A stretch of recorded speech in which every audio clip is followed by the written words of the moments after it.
Buff Nation! Let's go.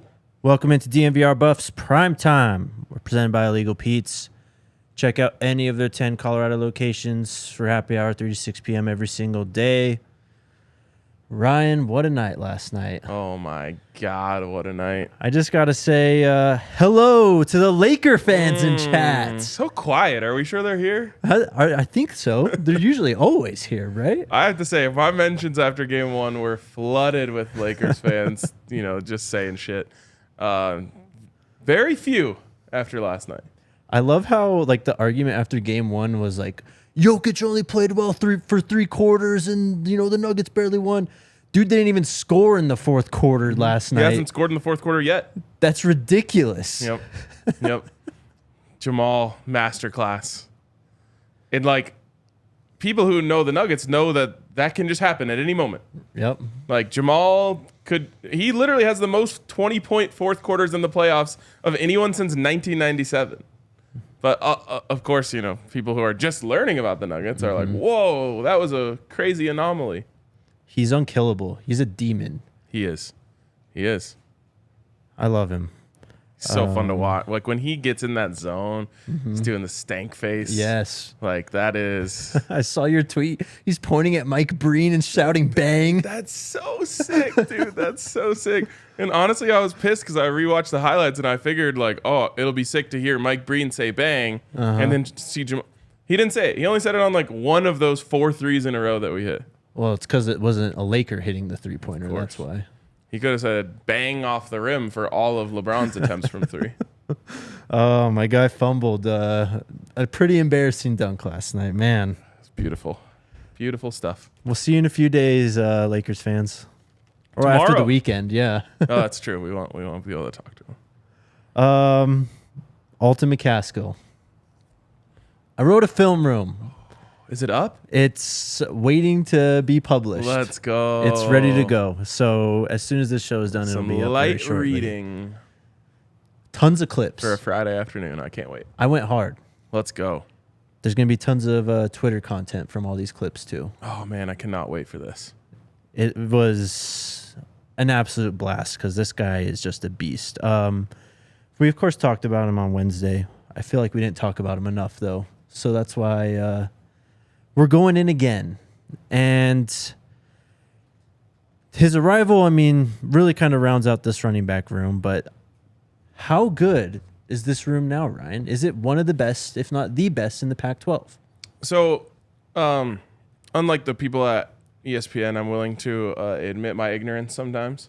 And I don't know every other running back room in the Pac-12 well enough to say, hey, the Buffs is the best one. There's definitely some stacked running back rooms out there, most notably USC. I'll never forget what Mike Sanford said to us when we had our sit-down interview with him when he was the interim head coach, which is you never want to see a guy get injured, but Travis Dye goes down early in that game, and I'm thinking oh man, that might be a good break for us. And then they bring in another running back, and he might be better than him. And so USC is always going to be stacked at that position. And while they did lose Dye, correct? Yes. They're going to replenish, and they did in that game, they got great players behind them. So I would guess that they are up there in terms of stacked running back rooms. And there's definitely some other good rooms in the conference. But the Buffs have a chance to be in the conversation, is what I would say. For sure. USC, probably the best one, as you said. Austin Jones, I think, is the guy you're thinking about. He's the guy that came in relief. He played last year when Travis Dye was playing, but when Travis Dye went down, he really exploded. And then they have Marshawn Lloyd now. This is a big physical back from South Carolina, the other USC. Yeah. He went west. I'd throw in Oregon in there just because Bucky Irving is probably the most proven returning running back in the Pac-12. There's some interesting ones. Remember Carson Steele? Yes. UCLA. Oh, okay. They obviously lose Charbonnet, which is a big hit for them. Right. But this guy had an insane year from Ball State last year. Right. He led college football in rushing yards? Yeah, over 1,500 rushing yards, 14 touchdowns. He also had 29 receptions and a receiving touchdown. This list, by the way, is from collegesportswire.com. Utah's up there, Jaquindon Jackson. Yep. And then I'm pretty sure Micah Bernard is back, too. He withdrew from the portal. Correct. So they're It's so hard to evaluate Utah's running backs because their scheme and their offensive line is so good when it comes to running the ball. Like, it's kind of like those old Mike Shanahan offenses in Denver where it's just like plug anyone in here and they're going to rush for 1,000 yards. Yep. And then one of my favorite running backs in the Pac-12, Connor, Clint, whoever's in here today, Damian Martinez from Oregon State. Yeah, Oregon State has it's similar, though. Like, they're just mean up front. Mm-hmm.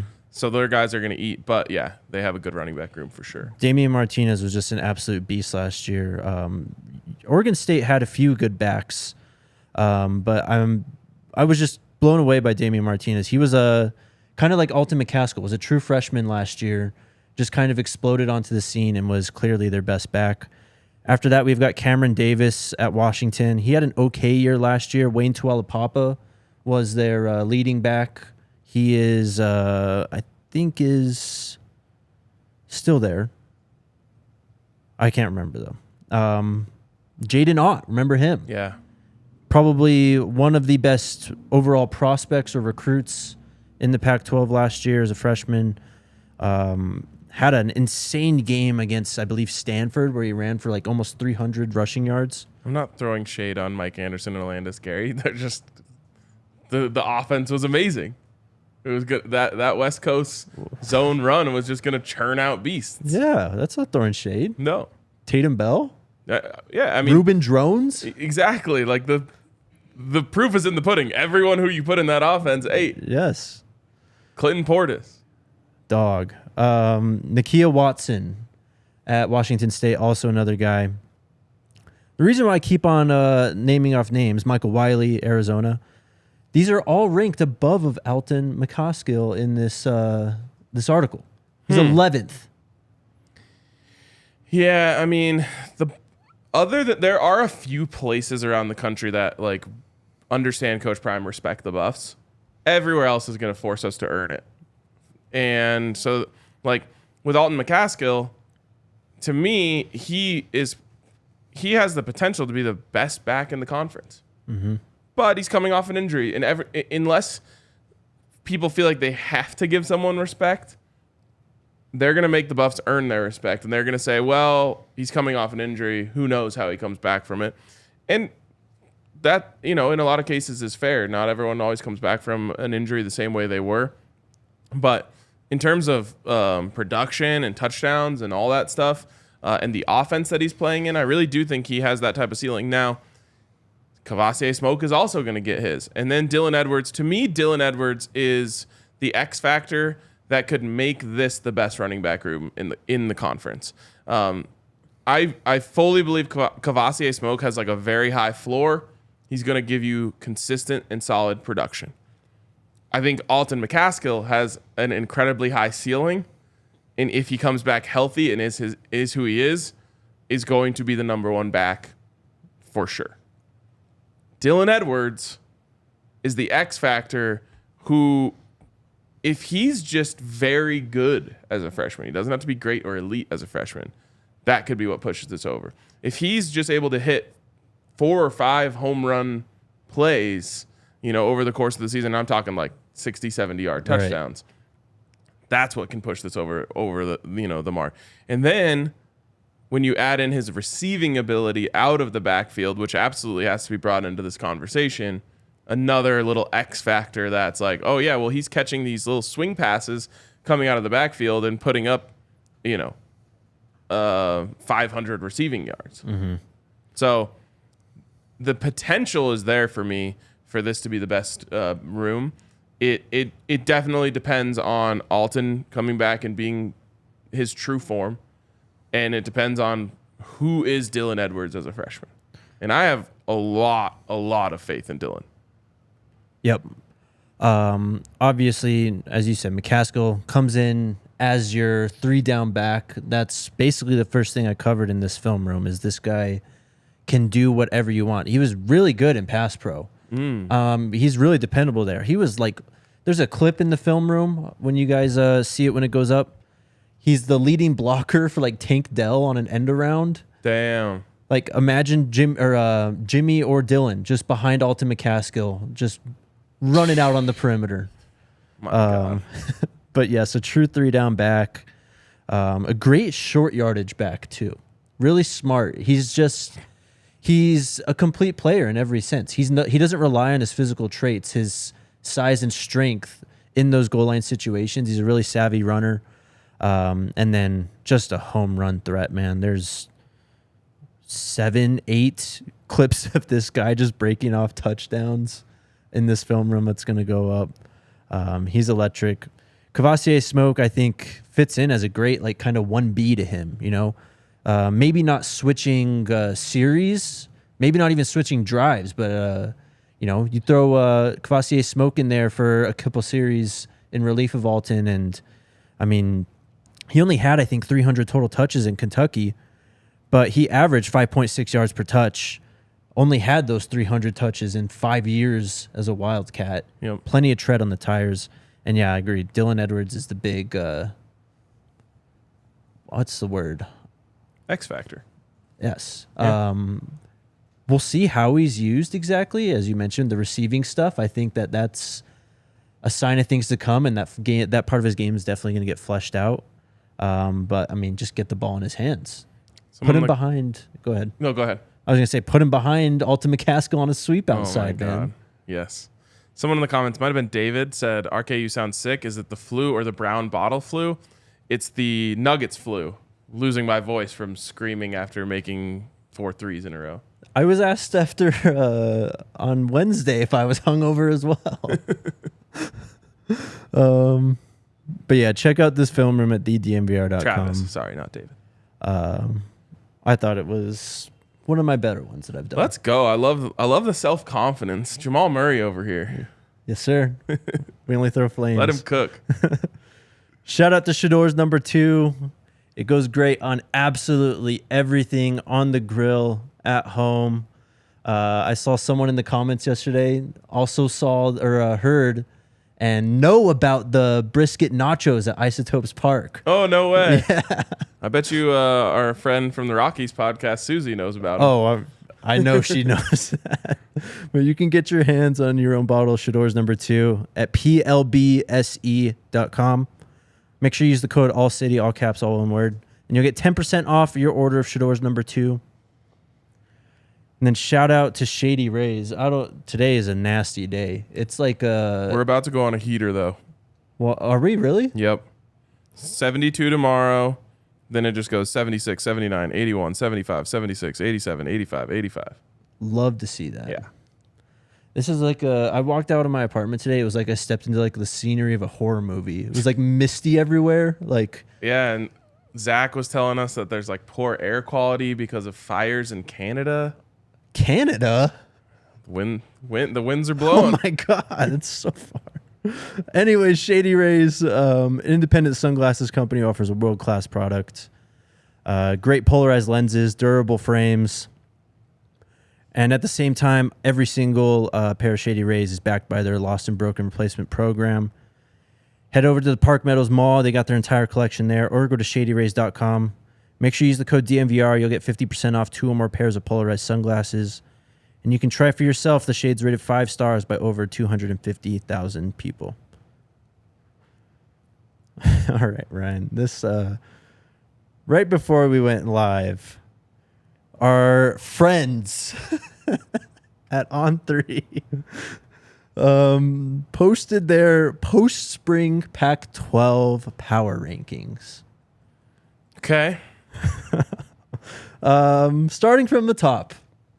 USC, Washington, Oregon, Utah, Oregon State, UCLA, Washington State, Arizona, Arizona State, Cal, and then Colorado just above Stanford.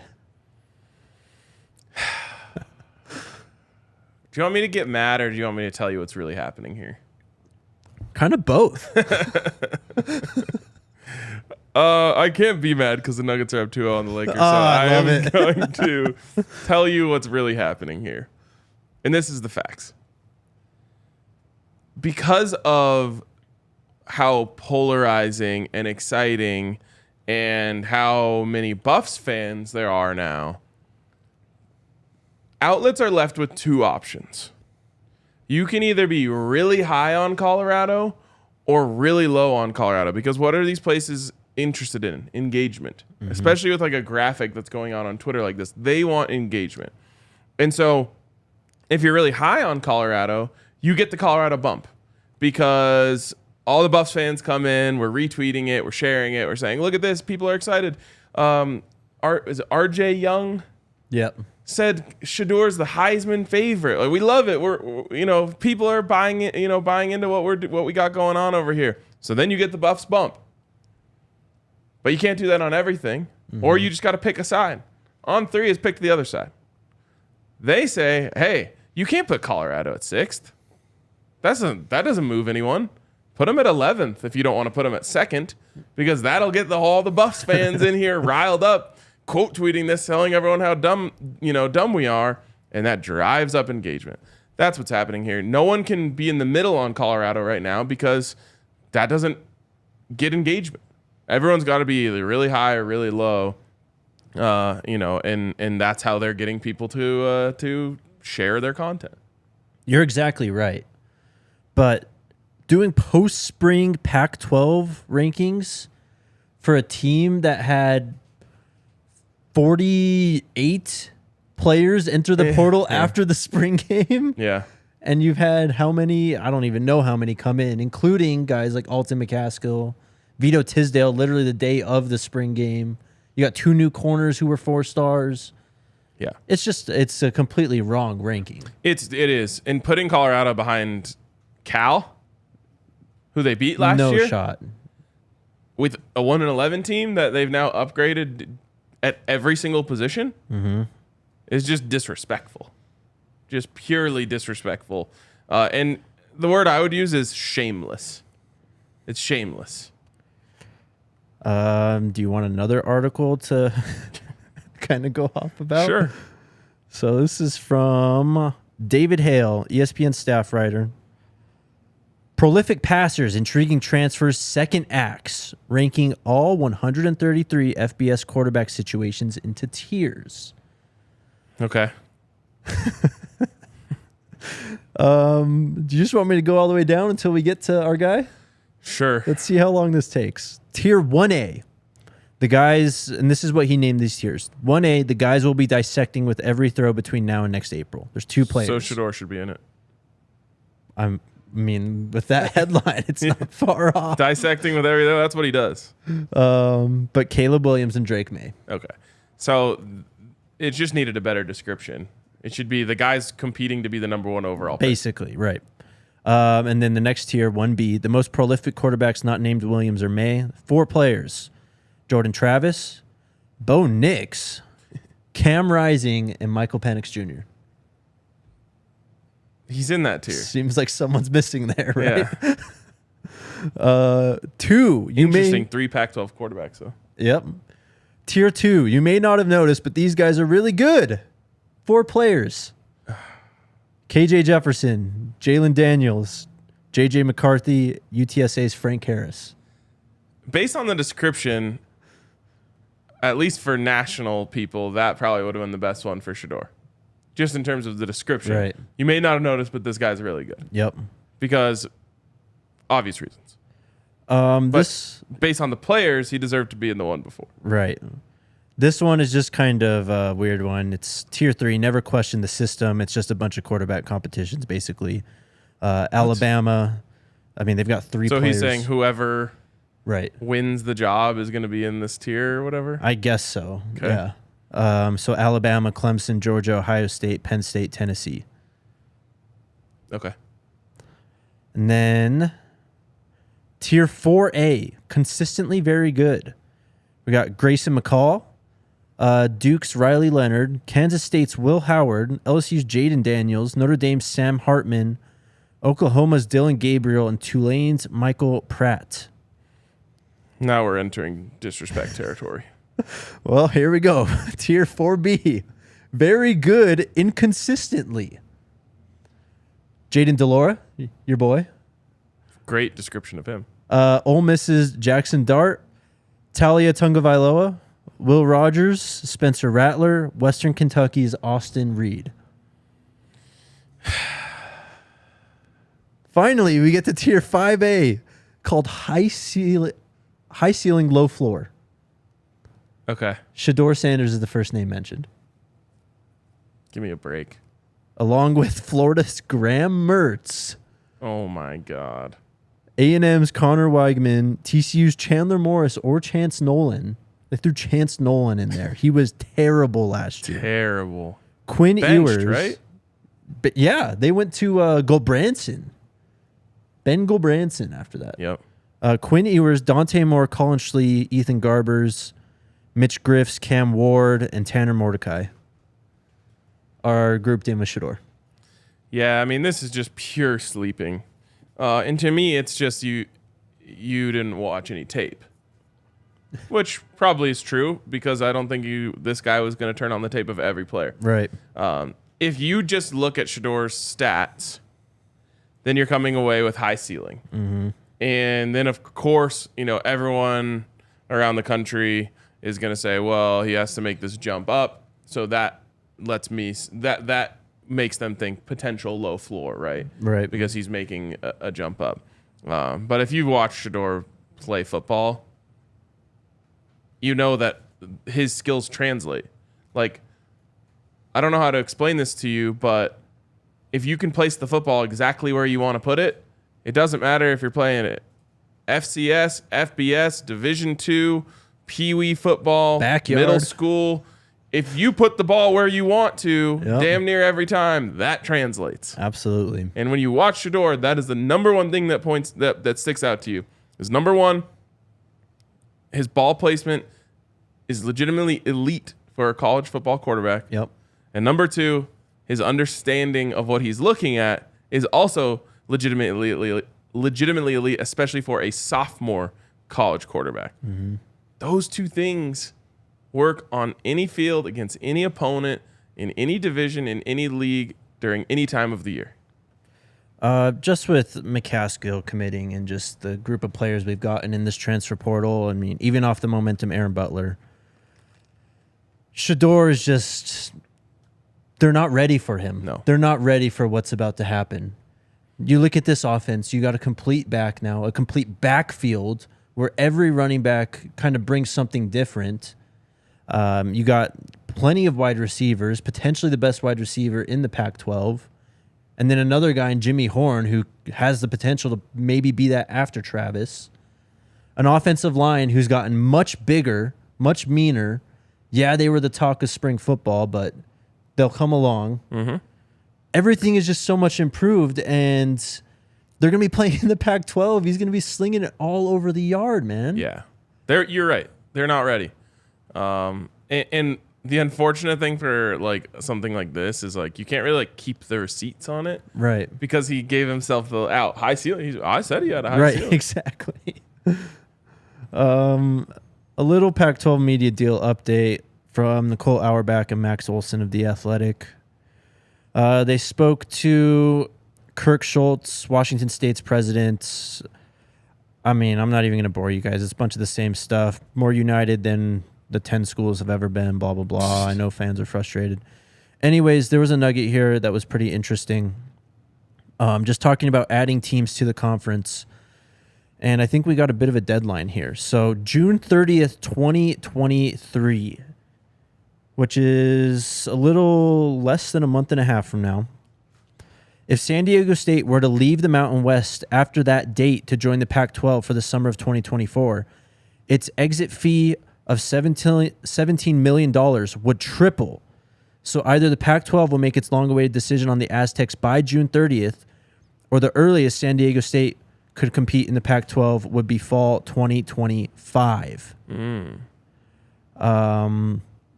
It was also mentioned that really outside of just getting the 12, they're not interested in adding more teams.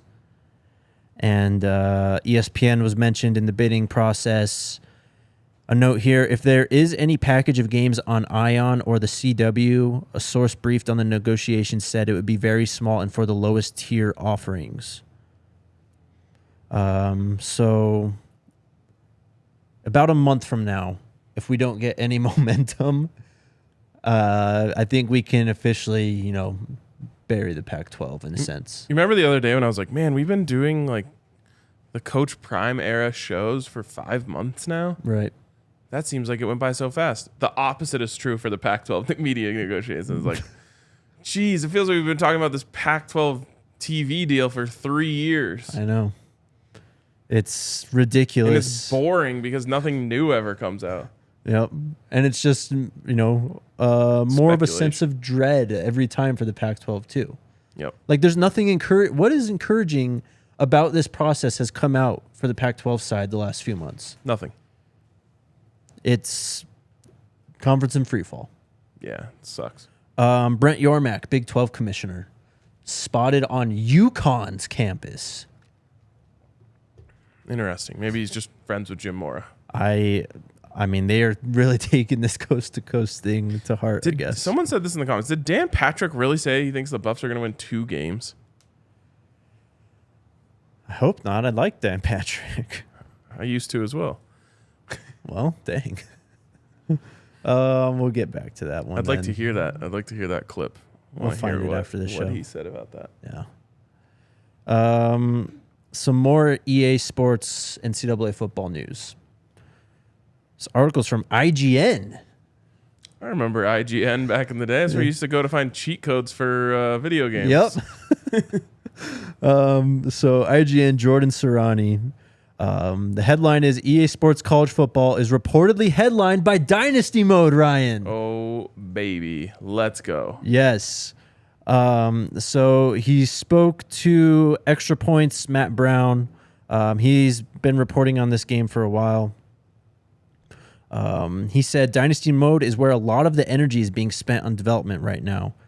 We also have a little quote from EA's vice president and GM. They said Dynasty Mode is something the development team is passionately focused on. I say this stuff and I don't know, because they've said this shit before, man. We can never trust EA. I know. But I can't help but get a little bit hyped about this. The thing that sucks, Jake, is they know they're getting your and I's money no matter what. Yep. They've got us. And that's just a dangerous thing. Yeah. Like,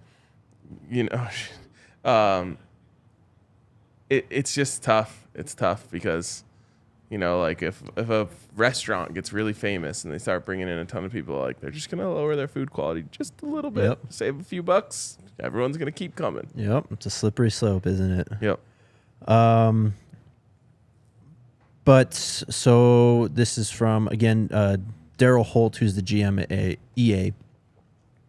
Another short quote, but said, it will be distinctly uniquely college football and not just a clone of Madden or something else. I do hope the gameplay is somewhat similar, just so that I don't get all thrown off from Madden every time I go to play NCAA. I always liked that. It was a little different, though, than Madden. I did, too. Back in the day. I did, too. I think if I remember, like, if you were, if I remember, if you were running right on the option, then, like, right bumper was pitched. If you're running left in the option, then left bumper was pitched. Yeah. Oh, man. That was so fun. It's so funny, like, to think about the way I used to play video games when I was a kid. And maybe this says something about me, or maybe this is normal. But, like, I would just put it on easy mode, create my own players, make them all 99s, and then just, like, win games 150-0. And, like, that was really fun for me. I mean, I kind of did the same thing, but in Dynasty mode, and I just put it on, like, varsity and just have Georgia State turned into a national power in 2 years. That's great. Then, eventually, like, the last time, NCAA 2014, I was like, I'm going to build up the Buffs from the bottom and try to win, a national championship. Have I told this story before? Nope. So I played on the hardest mode, which was, what was that, Heisman mode? Yep. And this is a grind, dude. I'm in, like, year 7, and, like, we're finally top 5 team. And I make it to the national championship game. And I'm literally like planning my life around like, when do I want to do this? I got to make sure I like eat, I got to make sure I'm in a good mental state. It's bringing back so many memories. And oh God, this is giving me like PTSD. So I get a notification from my Xbox that says you're low on memory space. Right. And I'm like, okay, I cannot have it where I like go win this national championship and it doesn't save or something. So I start just mass deleting files. Oh my God. Off of my Xbox. Like let's just say it's like AX. Yeah, Just right. Delete the file. Ryan. Delete my entire dynasty. My God. The day that I was going to play the national championship that I worked so hard to get CU into. And I don't know if I've ever panicked quite like I panicked in that moment. I'm literally calling like Xbox.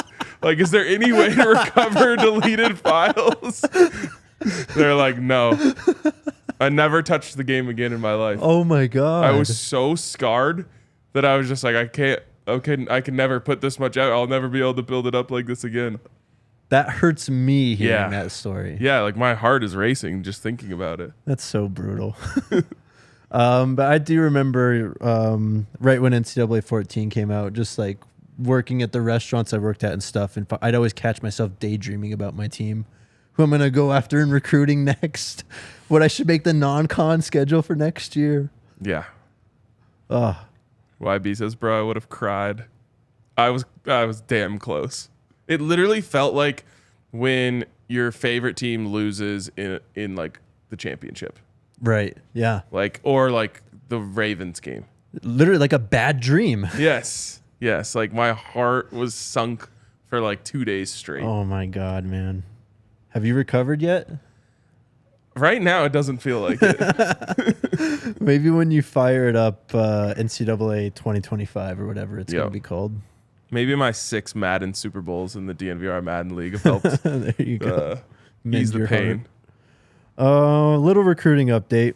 Someone was putting the work in Florida, specifically St. Thomas Aquinas High School, one of the better high schools in the country. Yep. We saw a bag of offers come out of this school. Colorado offered 2025 offensive tackle Caleb Harris.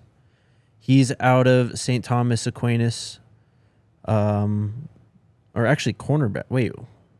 Oh, no, I'm looking at the wrong player. Sorry. I was like, why? This guy's not a cornerback or an offensive tackle. 6'4", 265. He's got offers from Tennessee, Kentucky, Pitt, Colorado now.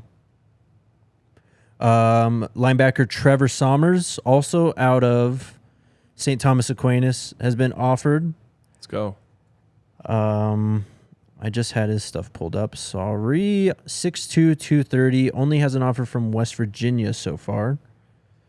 2026 wide receiver Calvin Russell out of Miami, Florida. This kid is 14, I think. Just had his freshman season. That's crazy. Yeah. He's been racking up some offers recently, though. Arizona, Western Michigan. To just get a kind of behind the scenes look at what that scouting process looks like when you're offering guys that young. Like, what are you looking for? Right. It's so different than what we're more used to, which is projecting players for the NFL draft. Yeah. I would love to talk to some of these recruiting guys about what are you looking for in a high school freshman? Maybe we can get one of them to come on the show and tell us. I think so too. Calvin Russell, 6'4", 181, class of 2026. Wow. Colorado, Louisville, FIU, Arizona, out of Northwestern High School. 2026 cornerback Jeremiah Douglas, also out of St. Thomas Aquinas High School, 5'9", 160. He's got 4 offers according to 247, Colorado, Kentucky, Louisville, and Tempe. How about this one, Ryan? 2026 athlete Justice Fitzpatrick, also out of St. Thomas Aquinas High School. Wow. Did you read this tweet? No, but they damn near offered the whole squad. Right. Justice Fitzpatrick is the younger brother of first team All-Pro and current Pittsburgh Steelers safety Minka Fitzpatrick, who Charles Kelly coached at Alabama. Wow. It all comes full circle. That's awesome. Cool, huh? Yep. I was thinking maybe there was a chance you were going to say Ryan Fitzpatrick. No. He did play down in Florida for a bit, though. Yep. He could have settled down there. Pretty much played everywhere. He did play everywhere, but I mean, he didn't play in Jacksonville, but he played for the Dolphins and the Bucks. Yep. So Justice Fitzpatrick, I think I want to look this up to get it right, but I looked at his max preps last night, trying to look at his high school stats. I think he only played 2 games last year. Interesting. It's hard to trust max preps. It is. Yes, it absolutely is. But very interesting. So he very well could have played more, could have been an absolute beast, all districts. Yeah. But from what the information I have, only 2 games. Chad says that's where he graduated from, was Miami Northwestern. I'm learning there's a Northwestern in every state. I know. Is there do we have one here in Colorado? Northwestern Colorado? I don't think so. What would that be? Western State is kind of in that. I don't know.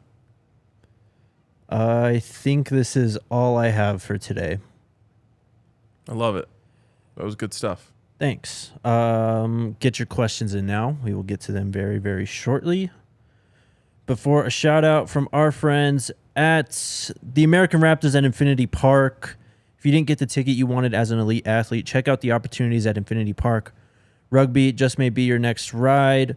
The American Raptors have players coming from all sorts of backgrounds: football, wrestling, track, basketball, baseball, you name it.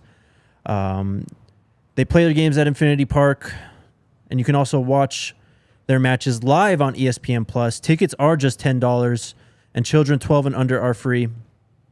Also, next weekend, we are having a watch party here at the DNVR bar for the team's season finale. They're taking on on Cobras Brazil at 12 p.m. So you can go check them out at Infinity Park, online and ESPN+, or come hang out at the DNVR bar and watch some rugby with us. Then shout out to Breckenridge Brewery. I can't even imagine how many Breck brews were drank in this fine, wonderful establishment last night. Very many. Very many. Seems like an absolute blast. Dude, it was the loudest I've ever heard it for a Nuggets game in the bar. That's crazy. So loud that we ordered a decibel meter because we want to be able to track this. That's awesome. I love it. Yes. How high did it get to? Well, no, we didn't have it last night. Oh. So I was saying, like, it was so loud last night that Spencer, our events coordinator, also the host of Big Drive Energy, was like, I'm ordering a decibel meter so we can see how loud it really is. Love it, man. I can't wait. Yeah. Buffs fans are going to have to turn up for that this fall. Yes. You're going to have to break the records. You can try some of our favorites. The Nuggets' favorite, the Mile High City Golden Ale, in that beautiful can and packaging. My favorite, the Mountain Beach Sour. Ryan's favorite, Strawberry Sky. You can go to www.breckbrew.com and use their beer locator to find a Breck brew near you. Finally, shout out to Fubo TV. Over 140 plus live channels of sports shows, movies, and news. You can stream live from any device. You can start watching immediately now with a 7-day free trial. No contract, no cable, no hassle. You also get 1,000 hours of cloud DVR included. I can't wait to answer one of those questions up there. Watch the Nuggets beat the hell out of the Lakers on ABC, ESPN with Fubo TV. Go to www.fubotv.com/DNVR and you can sign up for 15% off your first month of Fubo Pro. Let's go. And you can turn on the Nuggets game on ESPN and then mute it so you don't have to listen to Mark That's what Jackson I was going to and say. Jeff Van Gundy. The watch along last night was great. Yeah, it was. I think they had like over 1,000 people watching concurrently. I mean, pretty cool. We think our show stock is on the rise. Nuggets stock is, my God. Yeah, I take a lot of pride in the fact that we're doing this in middle of May. Same here. Yep, for sure. But potential finals run, yeah, that's going to do some numbers. Yep. And that show is fantastic, man. Those guys do a great job. I literally pulled up a chair and sat right there to watch the post-game show last night. Last night, I was cutting up film, writing this article, and I watched the pre-game show, I watched the watch-along, and then I put on the post-game show. That's fire. I love that. Yeah, they've been absolutely killing it. All right, let's get to these questions. Sam's asking, what is Dylan Edwards' weight right now? Probably have to have him on the show to get an accurate answer for that. I will check the roster. This most likely hasn't been updated. No. But 5'9", 165. What do they have Travis at on the roster? I'm curious. He is listed at 6'1", 165. So, yeah. So, those aren't accurate. No chance. And you can't blame them. Like, they get a number when he comes in, and maybe they update it right before the season. Maybe. Mm-hmm. Oh, also, before we go any further, I think we have some Lakers fans on this team who kind of revealed themselves last night. Oh, no, don't do it to him. Cam Silman Craig. Bro. He said, love it, Braun. I don't care. I don't know at what point in the game this is. He may have been... The flop. Yep. Could have been the flop. Could have been the missed dunk. The big flop is what he would have said. I love it, Braun. I don't care for sure. And then this one might hurt a little bit, Ryan. That one hurt. He's on my guys. Well, this one's going to hurt. He's also on your guys. Shedeur Sanders posted at 9:38 p.m. last night, posted the emoji of the smiley face with the one tear coming down. I'm not counting that. I'm not counting that. Could have been anything. I'll tell you, the replies are all full of Nuggets gifs. People asking if he's a Lakers fan and encouraging him to get on board and root for the Nuggets. So could have been anything. Could have been anything. Oh man. No, I mean, you saw how we were with Arden. It's all fun and games anyway. There were some Broncos fans who got like legitimately mad at Nick Bonito, but that moth flew right in front of my face. Yeah. It's having a tough day. Tough scene for moths. A big weapon that Coach Prime has is people think he is a celebrity coach until they play his team and find out he and his team are nothing to play with. Great comment, Angela. They're going to find out. They will find out. Oh, yeah. Oh, yeah. They're going to learn. This fucking moth. Dude, I know. If it touches me, we're going to have problems. Key, the NCAA games used to drop around July, right? I believe that's right. It would make sense in the lead up to the season. Yeah, because it was always like a month before Madden, usually. Got Alyssa flinching over there. All right. Oz Maldonado, what happened to modern day pipeline we were starting? I don't think anything necessarily happened. We still got guys coming in. Yep. Still got Jordan Onovu, 2023 wide receiver coming in. And then still recruiting Brandon Baker and all those guys. Yep. Davison, the 2025 back. Yeah. I mean, we're just in a little bit of a lull in terms of everything recruiting right now. Let's get these likes up. Only 168 today. Houston said it best. Over 500 people watching, less than 100 likes. Wow. I don't think we are less than 100 likes, but good job. Aw. YB Betters, Jake and RK, did y'all see Shedeur with his personal QB coach? He's training with multiple Power 5 quarterbacks, and Shedeur looks way better than last year. Yep. Oh, yeah. Yep. He is. And that's another thing that I didn't mention. Elite ball placement, elite understanding of the game, elite work ethic. Mm-hmm. All things that translate to any level. Daryl Colbert Jr. selects QB athletics. Yep. He grinds, man. He's always there with him. And he's got a nice roster. Mm-hmm. Yep. And it's primed to get even better, too, after he has a first-round pick in Shedeur Sanders. Let's go. By the way, Shedeur is in the Madden League. Like, that's how far down the road we are. And he's on the Chargers. And I had to play him yesterday. and it was against the computer because the guy that I was supposed to be playing isn't there. Man, Shador's slinging against me. I got the dub, but it was not fun. Man, Geister planted Justin Herbert, huh? Well, actually, Justin Herbert is on my team. Oh, that's right. I forgot about that. What's his overall? Do you remember? Shador's? Yeah. I don't. But man, I think he didn't throw any picks against me. He was dicing me up. A little bit of conflicting feelings. He threw a late touchdown to almost tie the game. It was similar to the one he threw to Travis Hunter, honestly. Yeah. Just gave him a chance in the end zone. My guy got mossed on the outside. Dang. That made it a 2-point game, and then I stopped him on the 2-point conversion. Let's go. We're at 201 likes.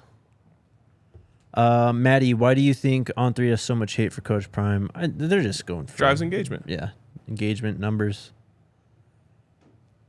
Here we go. VHF. Jake, if Colorado and Michigan play each other in a bowl game, who will you root for? Careful.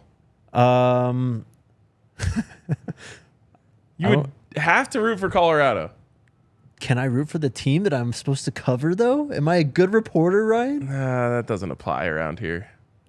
I will say this. It would be very hard after covering all these players and this team and just how much fun this has all been to suddenly have to root against them. Yeah, you wouldn't. And I don't think I would. I love Michigan, but man. Also, this is like, let's just imagine this is in the first round of the college football playoff. Like, either the season's over or you're going to the national championship next week. Well, Michigan's winning the national championship this year, so I'll be fine. I can take that down the line, yeah. I'm sure. Anything else? Houston, will we see a repeat of the winter weightlifting program when the team gets back? Will the team just practice the playbook? Both. Yeah, I mean, even the playbook, it's probably mostly going to be lifting because coaches aren't going to be able to actually work with the players. So yeah, playbook time is more kind fall of camp. Right, but like outside of practice during the summer for sure. Right. Anything else? It's been a good week. It was a great week, I thought. Damn, they said if you cheer for Michigan, they'll call you No Head Jake. Wow. Michigan isn't putting any food on Jake's baby table. That's true. Facts. That's true. Unless you win some bets on him. I'll say it would just be a pretty incredible moment to have those teams play each other with me covering them. Yeah. And then, Shedeur Sanders throws a 76-yard Hail Mary to beat him. We could stop there, I think. We'll be back on Monday. Let's go Buffs. Let's go Buffs.